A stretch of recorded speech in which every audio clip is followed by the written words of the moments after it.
Hello, welcome. This is the Daily Dharma. My name is Deana with Impressive Warrior. Thank you again for joining. I'm just now getting over a cold, so I do hope that you forgive my voice. Today we've laid out some cards, and let's start with the code cards first. Under the deck, we have the 22 Divine Masculine showing itself.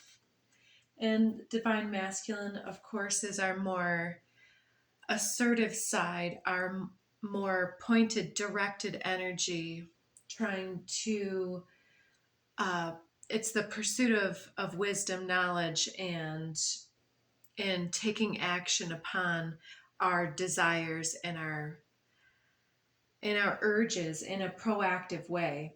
So the divinity of the masculine here operates through kindness, wisdom, and compassion instead of just blind desire, of course. So then coming out, we had 3 cards to start us out. We have the number 30, integration. I'm particularly drawn to that little dot, that white dot in the center of the image here, and how the image is more yellow but has that reddish orange energy kind of emanating forth from the center dot. Secondly, we have the number 6, third eye chakra, that of course being the seat of the intuition, our inner knowing, imagination, and our psychic powers. Then we have number 9, allowance. So allowing the intuitive force to be integrated into our livelihood, into our life, into our pursuits. So it's something about already developing here the way that we're using our energy and allowing our spiritual focus to lead the way versus the blind desires and things of that sort. So then next I moved into the mixed shamanic decks, the Shaman's Mystical Shaman and the Shaman's Dream Oracle. So under the deck we had Will-o'-the-Wisp and underneath Tree of Life buried but showing itself. And I'm seeing 42 netcaster preparations come to fruition popping out. So one thing that hit me too as I was laying out these cards, we have a lot of number synchronicities right off the bat. So Divine Masculine is 22. Then we have 30, 6, and 9. So that reducing to 3, 6, 9. In the next row, we have a 24, reduces to a 6. Then we have the 9, and a 54, reduces to a 9. And then a 51, 51, back-to-back numbers, reducing to 6, and a 2. So we have a lot of 3, 6, and 9 just here. And then after that, I moved into the Kali and Kuan Yin decks, and we have 23, 35, 33, and 19 for all of you that are into number synchronicities. So let's talk about these shamanic cards. First one out, the Galactic Mushroom. So the Galactic Mushroom says the Divine Matrix, and that to me is throwing back some information here about the Divine Masculine here, the Divine Matrix, the structure and the axis that we use to create our life from. It's the divine matrices, are like the crosshairs of creation. And I'm seeing the very end card here, the Andean cross, number 2, as those crosshairs. So that center hole showing up here is like a portal that is shown up in the integration card here, where we're talking about that white light, that dot far off in the distance. And you see these spiky edges here. To me, it's symbolic of the edges of the divine masculine, the edges of the divine structure, and the trellis that a vine would grow on. And to me, that represents the preconceived ideas and ideals in the third dimension, where we've been taught to build in certain ways. We've been taught to assert ourselves in certain ways. And then at the center of this, there's that heartfelt passion that is in its developing wisdom, becoming compassion for others. So under divine masculine is the compassion card, and below that root chakra, we had that yesterday, prosperity and passion. And I feel one is stuck there, fertility. Some of those came out yesterday. So yeah, the divine masculine is here to create some type of prosperity, abundance, some type of meaningful existence. And at the base of this, the center of the Indian cross here is becoming illuminated as we are looking into the dreamscape, the symbol language, and that wisdom that becomes compassion is inviting us to allow our dreams and our intuition to speak through in new ways. So allowing this new information to come forward.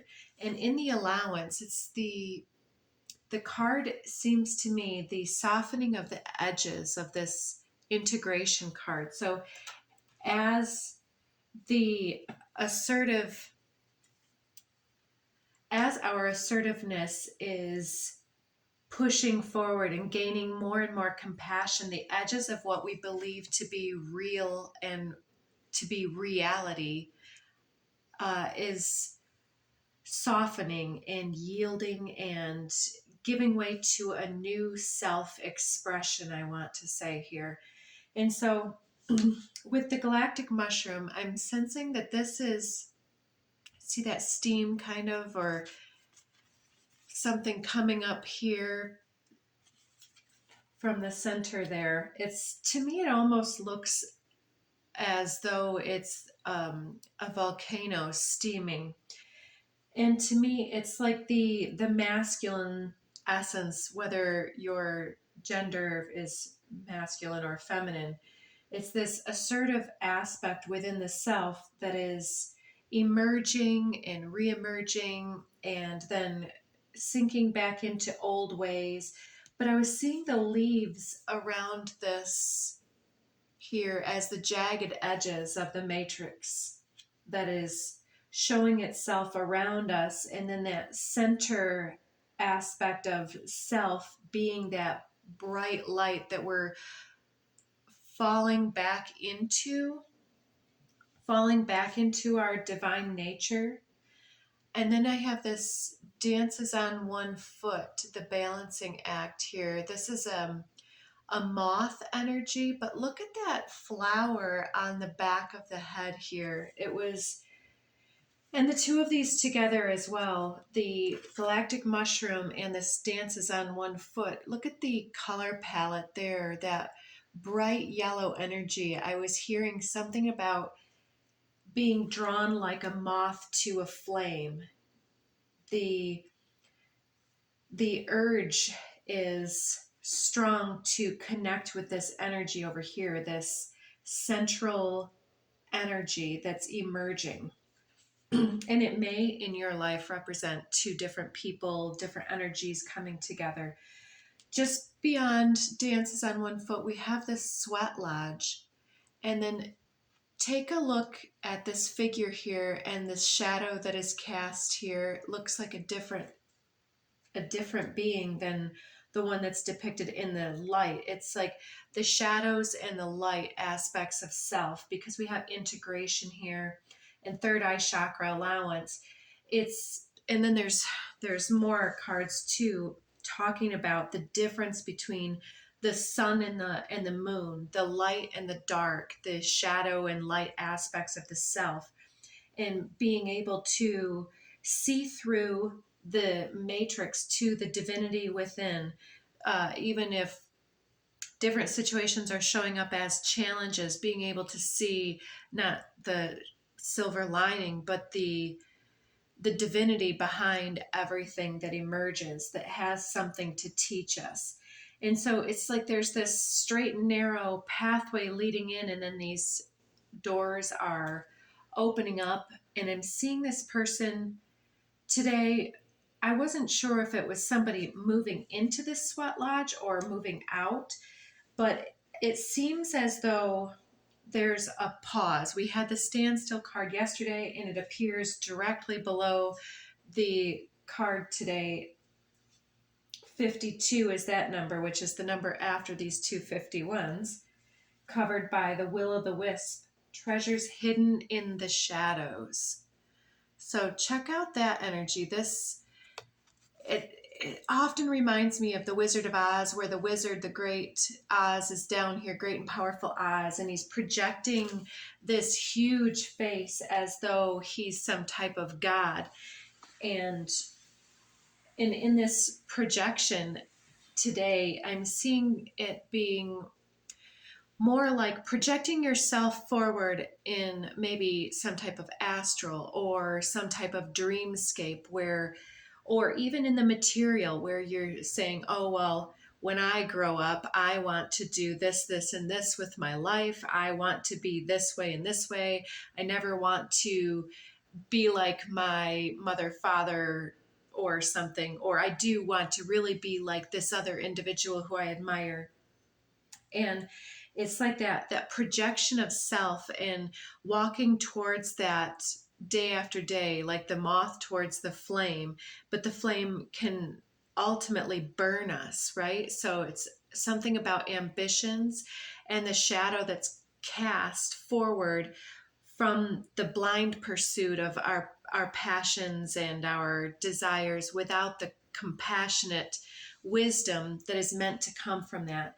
And so there's something here about this standstill energy. I don't know if you've had to retreat in some type of a way. I'm seeing this one as a retreat and then a reemergence card, but one who is more driven by passions in the past. But there's something here about maybe even a sickness. I know I've been under the weather, and a few others have dealt with this before, or some type of a profound change. Can be the ending of a profound relationship, or a significant other having passed on, or something like this. But there's some type of a standstill energy where there's been some difficulty that's being surmounted here in the background that is causing some type of stepping forward and then stepping back. I don't know if that's one step forward, two steps back, or three steps forward, one step back. But ultimately, it feels like there's this moth to flame energy that is somehow distracting you from reaching that end point where you can re-emerge here from this sweat lodge, this point, this teaching point. And I was also noticing that mushroom, there's something, like I said earlier, something about my head still feeling like mush. And then we have this mushroom, and then this sweat lodge. It's like incubation was what I was feeling here, this incubation phase of being more in this state of allowance or receptivity here, where in this standstill, there's something being taught or received here. Sorry, I've got something on my device here that's calling our attention to some transformation that hasn't fully incubated, it hasn't fully arisen from its base point. So we're still seeing this will-o'-the-wisp. Treasures hidden in the shadows, I feel, is some type of indication that what we've been looking for is hidden within those misjudged aspects of the personality or of self or other too here, or like those aspects of yourself that you're like, well, I don't want to be like this or this of my parents. Maybe that's part of what you were supposed to integrate uh into your ideals in a new different way, because they may have this image of having projected or presented themselves in a certain way, and you having seen through the illusion with a misjudgment, a misconception about their reasons for having been that way, and maybe some type of reducing the ideal of this authority figure, reducing it down to its parts and having judged it and dissected it. You're maybe missing the larger picture by staring at the leaves on the trees, if you know what I'm saying. There's a saying about missing the forest for the trees. It's like you see all these trees, but you can't find the forest because you're lost in the darkness of the shadow cast by the trees.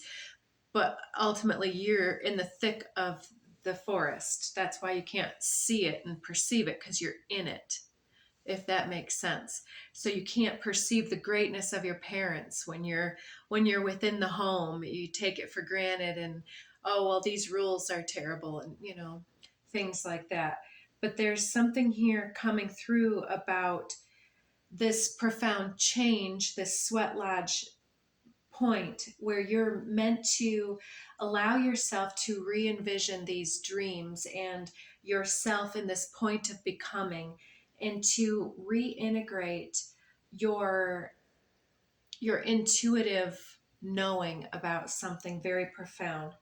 So under those, the first 51 is the staff, which is reminding me today about the teachability card in the other deck, the other shaman, shaman's dream oracle. I don't know why I can't say that today. Is Mercury still retrograde? Can we still blame this on Mercury? But the hollow bone teachability card is very similar. And it's also looking at the staff, how it's that double helix type of, again, matrix. It's some type of trellising type structure. And it's reminding me of the Kundalini energy that is called forward when we're in our zone, in our passionate zone, following something like we could do for hours, like reading or writing or drawing or following whatever pursuit it is for you. Music, I don't know. I tend to fall into the creative arts, but you'll know what it is for you. And it's something about that rising feminine and the descending masculine reintegrating into each other within the self. It's an activation here. We had lightning yesterday, and today after my pre-shuffle, it was still on the bottom of the deck.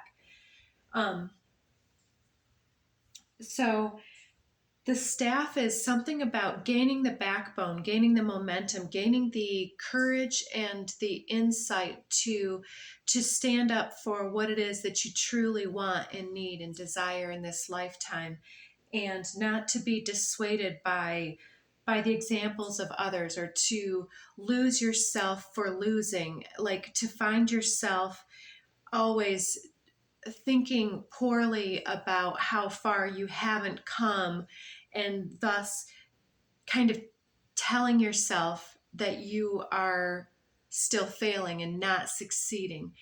There's definitely something about being able to, it's more than the power of positive thinking. It's actually to connect the above and the below within the heart space here. So moving on, the second 51 is stars in the sky. limitless possibility. So with this, I feel that this is a card of receiving insights and downloads from the cosmos themselves. So we've got galactic mushroom, divine matrix, and stars in the sky here talking about this galactic cosmic heritage, I believe. And it's like we are the matrix, we are the structure, the substrate that is able to allow the cultures to build upon our our our structure and to take shape and form, and we are the animator of this information. Does that make any sense? Am I saying it the right way? It's like this person is the bridge between two sides, that they're sitting in the center. They are that bright light at the center of this integration point here, being able to receive from passion and compassion in such a way that they're the balancing force between the two shores, the third dimension and the outer dimensions, or the earthly and the cosmic planes here, balancing all of this on one foot, making it look easy. And then this Andean cross here tends to be, for me, a portal, a gateway, and there's this want to get through that center into that larger than life projection, that wanting what you want in your future, whatever that may be. Or, what do you think of when you're thinking this make a wish? And making a wish, it isn't the little things that are already in transit. It's those larger things that we've had to maybe release and wash our hands from in the past, that we've almost given up hope on, because it seems like that concrete wall behind this portal, but there's somehow something that has been reintegrated, something that we are reemerging here, having come to understand something in a very different way because of this standstill energy, being almost feeling like we've been captive to something, such as a sickness or a life-changing event that we thought we didn't choose. But there's something here about whatever it was is helping the end result to manifest. So the Kuan Yin and Kali decks threw 3 cards, and they seem very connected. The 19 came out first. This is Buvena. I can never pronounce these. Bhuvanesavari. Anyways, this is the golden goddess energy of grace and forgiveness, and this blank slate energy where the past is cleared away and you get this brand new beginning, a brand new start. She's the sun and moon goddess where light and dark meet. And then we have 33, Anahata Kali. Anahata is the heart chakra, and it talks about being heart-centered and moving into that divine heart space for forgiveness, grace, compassion.